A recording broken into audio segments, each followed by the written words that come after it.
Hello everyone, I am Nick Lee from South Korea, not North Korea of Kim Jong-un. I've been working in the oil and gas industry as a process engineer for about 10 years.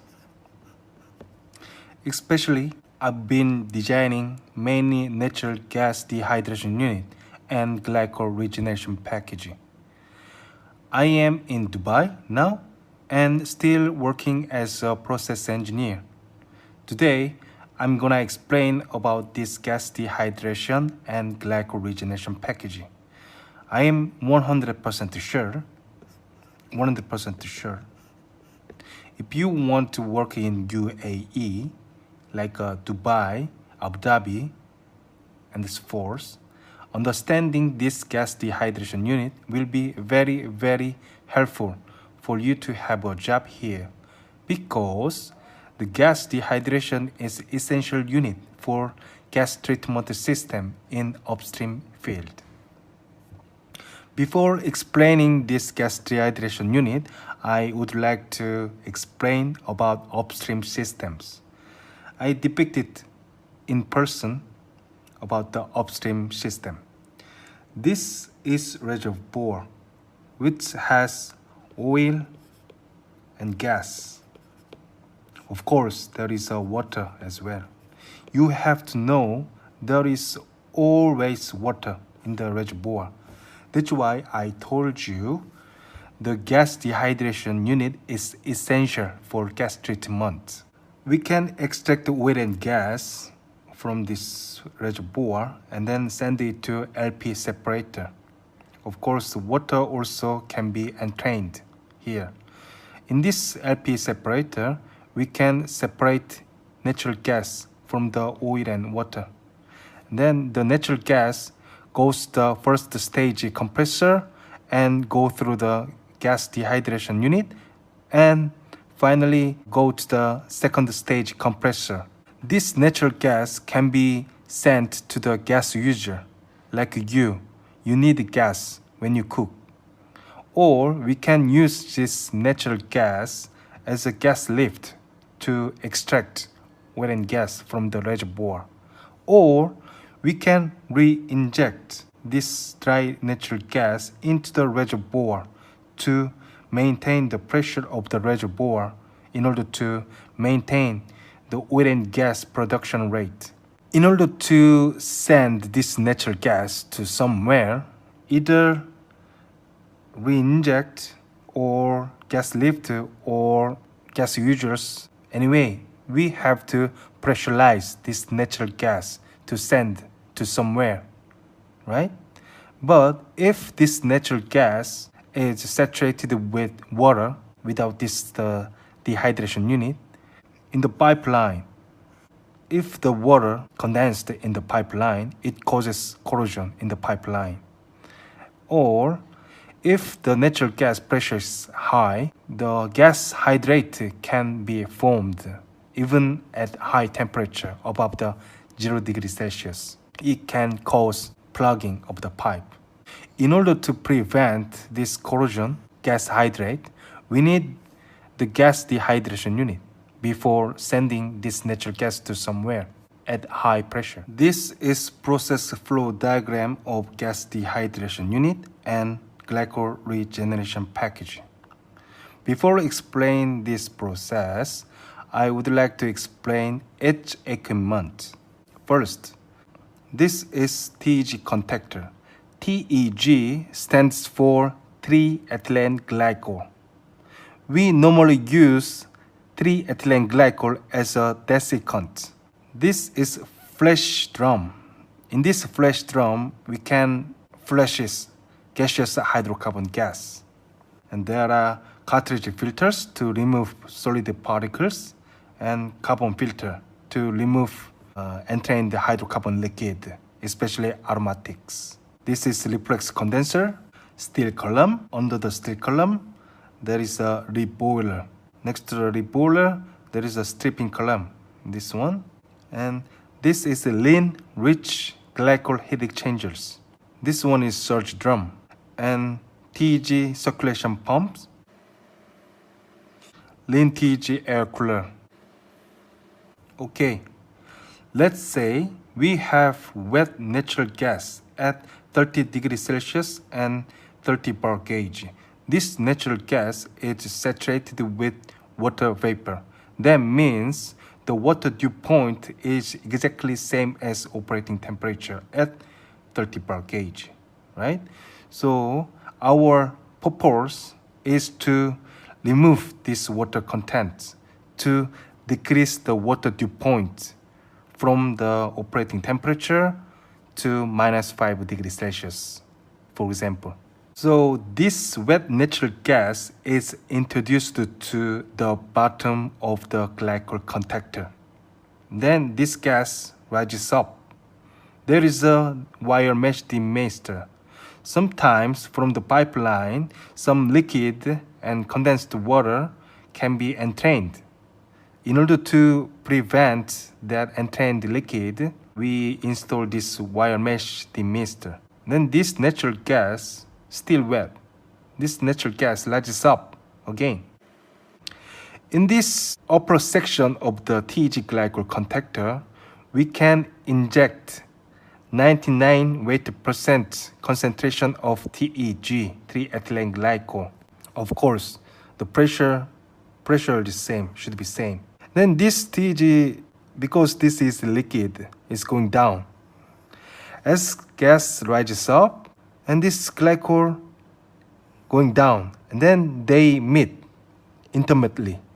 This structure packing make them meet intimately.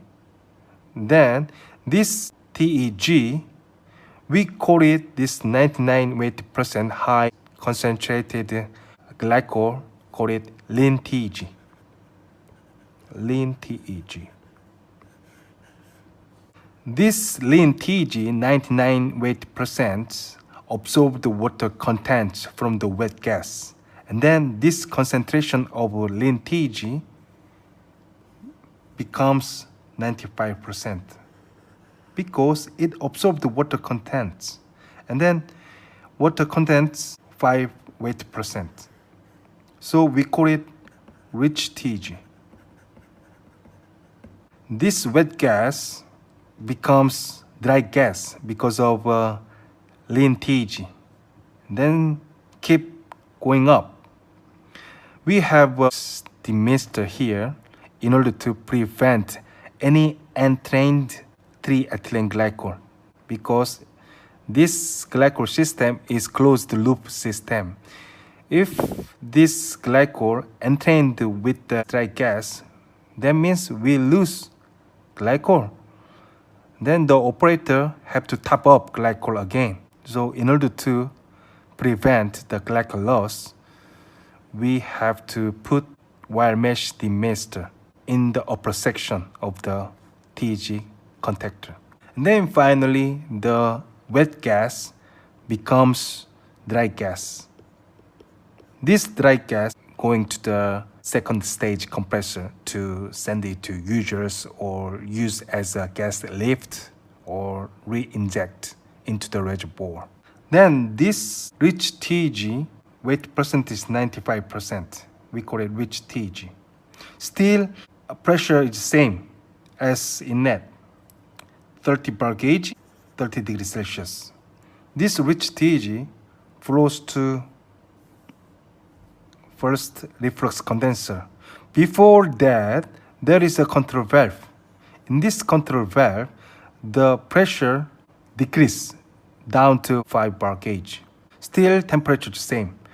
Only the pressure decreases because this pressure is high, so glycol absorbs the water contents and some aromatics from the wet gas as well. So we need to remove these aromatics. If the pressure decreases, some dissolved gas in the glycol flushed out. So this line becomes two-phase, gas and TEG. Of course, TEG is much more than gas. Gas is a small amount. In this reflux condenser, This rich TEG is used cooling medium, and this rich TEG heated up to 40 degrees Celsius. From the 30 degrees Celsius, preheated up rich TEG going to, this is a lean rich TEG heat exchanger. So this inlet temperature is 40 degrees Celsius.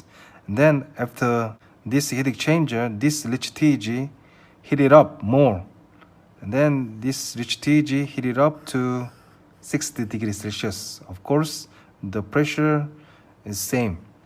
Actually, there is some pressure drop, but I ignored the pressure drop for easy explaining.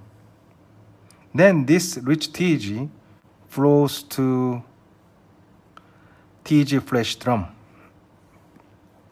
In this flash drum, the temperature, rich TEG temperature is 60 degrees Celsius and pressure is 5 bar gauge. Of course, from this high pressure and low temperature, it became low pressure, high temperature. That means dissolved hydrocarbon gas in the rich TEG comes out because of the high temperature and low pressure. So hydrocarbon gas flashed off.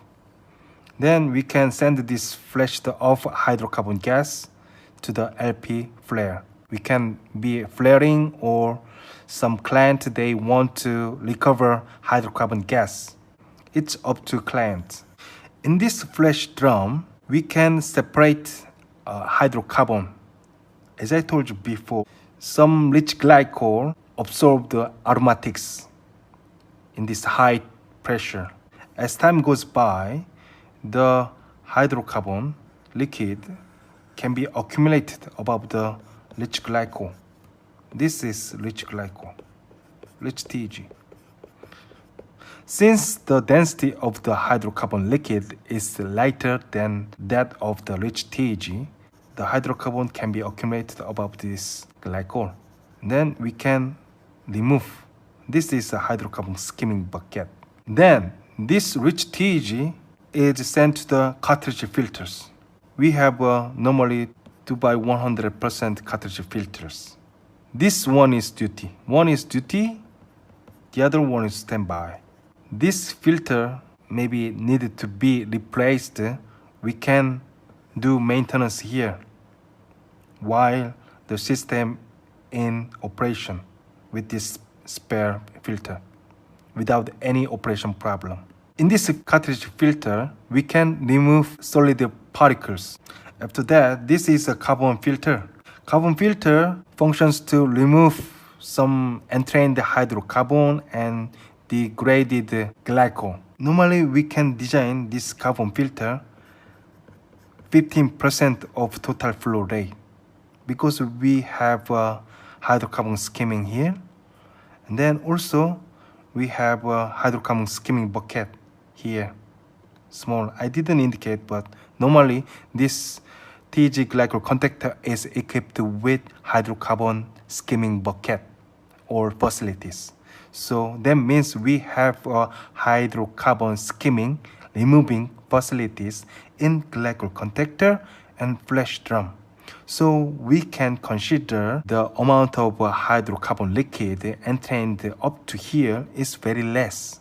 So we don't need 100% carbon filter. This carbon filter of 15% of capacity have 100% bypass. So if you need replacement of this filter, you can isolate with the valve, and then we can replace without any operation problem.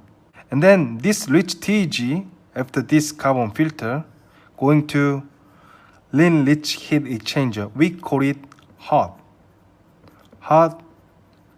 lean rich TEG heat exchanger. In this heat exchanger, we can heat the rich glycol up to 160 degrees Celsius from 60 degrees Celsius. Still, the pressure the same as this flash drum, 5 bar gauge. We have a control valve here. And then this temperature is 160 degrees Celsius, same as this one, and pressure is 5 bar gauge.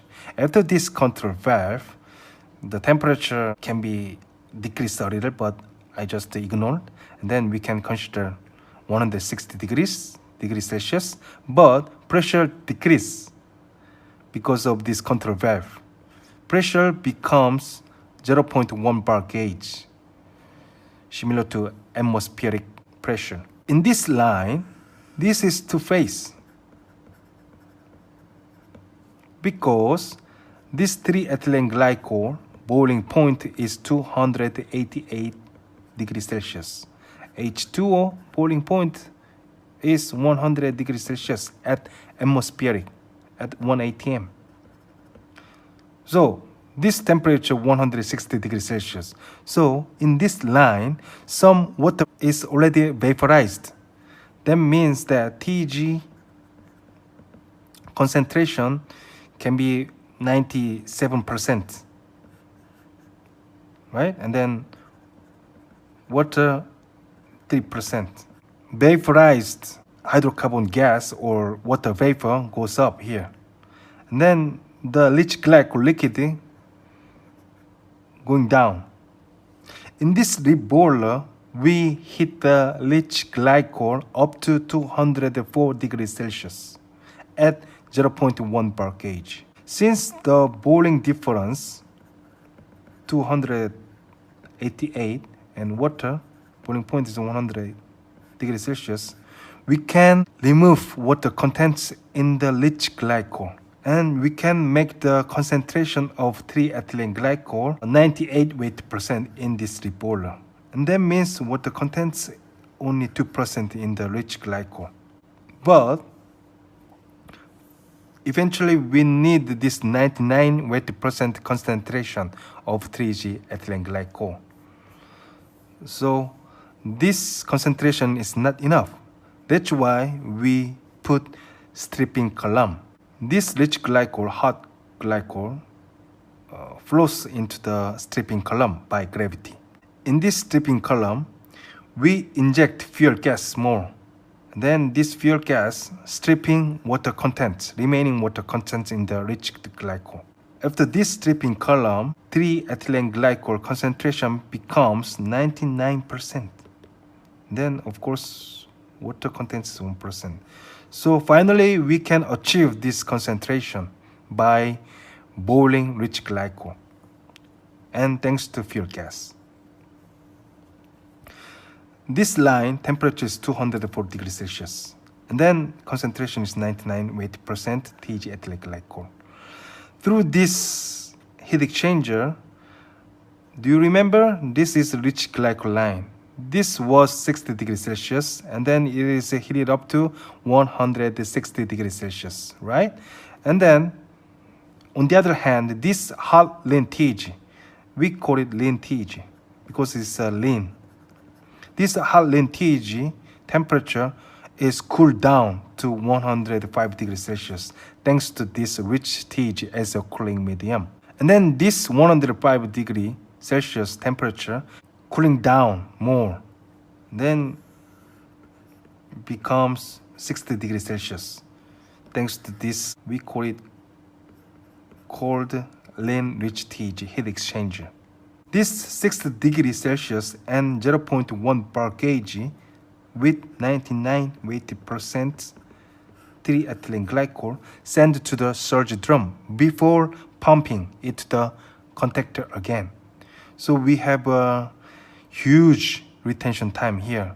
This surge drum functions to buffer some fluctuation, or we can use this surge drum when we do maintenance. For example, if we needed to maintenance of this reboiler, we can drain this rich TG to this surge drum because this surge drum is normally huge enough to hold this liquid volume.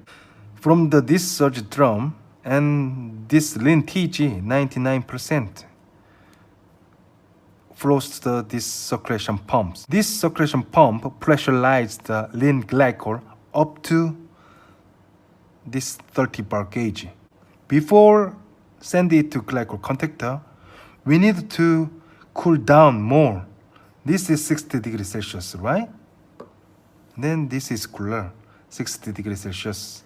And then by cooling this lineage, we can cool down to 30 degrees Celsius.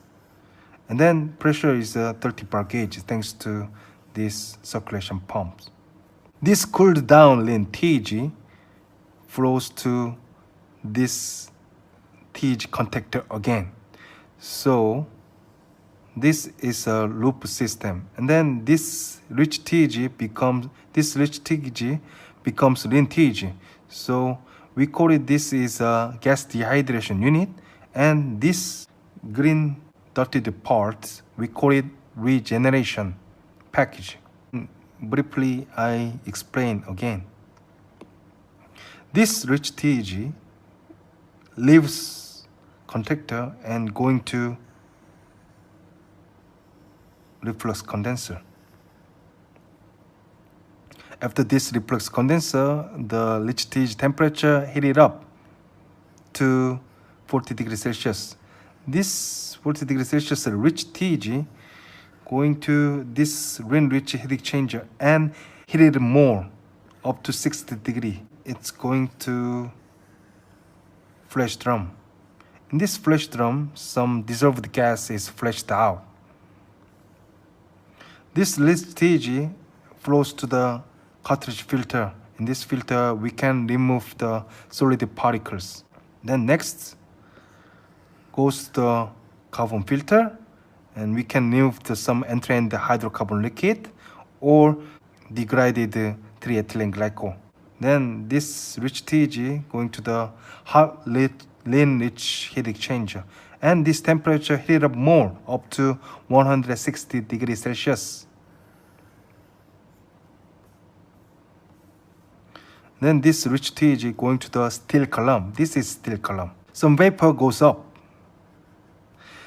Do you remember this is reflux condenser? In this reflux condenser, we can use this rich TG as a cooling medium.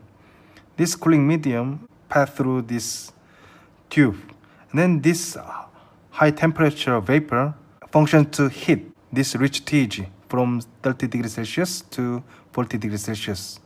On the other hand, this high temperature vapor, some water can condense on the surface of this tube because this tube is cold. Then this condensed water going down again. So we call it reflux. Then only the steam and some hydrocarbon gas flows to the flare, LP flare. Next, in this reboiler, this rich TG is heated up to 204 degrees Celsius. The reason that we need to heat this rich TG up to 204 degrees Celsius because of the thermal degradation. If we heat this rich glycol above the 207 degrees Celsius, this TG thermally degraded. That means this TG has characteristics to absorb the water contents from the wet gas, but if this rich TG thermally degraded, it will lose its characteristic.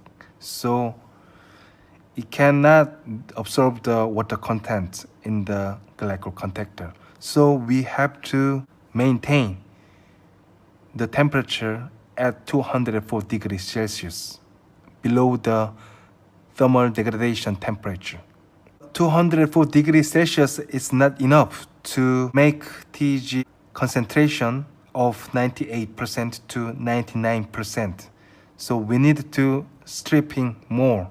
That's why we inject fuel gas here, and then we can strip more. Then in this stripping column, we can remove water contents more. So finally, we can achieve 99% of glycol concentration thanks to this stripping column.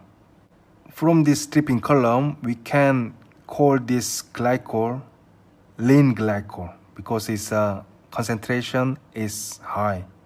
This lean hot glycol go through this hot lean-rich TG heat exchanger, and it is cooled down to 105 degrees Celsius.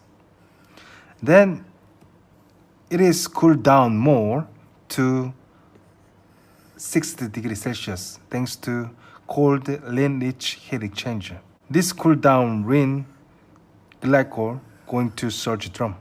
This lean glycol is transferred to contactor through the air cooler by glycol recirculation pumps. Then we can pressurize. We can increase the pressure up to 30 bar gauge, which is same as contactor operating pressure. So we need to cool down more from 60 degrees Celsius to this is 35 degrees Celsius. So this lean TG inlet temperature is 35 degrees Celsius. This wet gas, it was 30 degrees Celsius. The reason that we need to cool down this lean TG but higher than wet gas, because we need to prevent hydrocarbon condensate. If this lean TG temperature is lower than this wet gas, when they meet each other, some hydrocarbon content in the wet gas can be condensed, and then this hydrocarbon liquid can cause foaming in this structure packing. That's why we need to make this lean TG glycol temperature above this wet natural gas by 5 to 10 degrees Celsius higher. For this boiler as a heating medium, we can use electric heater or gas-fired heater or superheated steam. I indicated the superheated steam as a heating medium. Thank you for watching this video of gas dehydration and glycol regeneration packages. See you next time.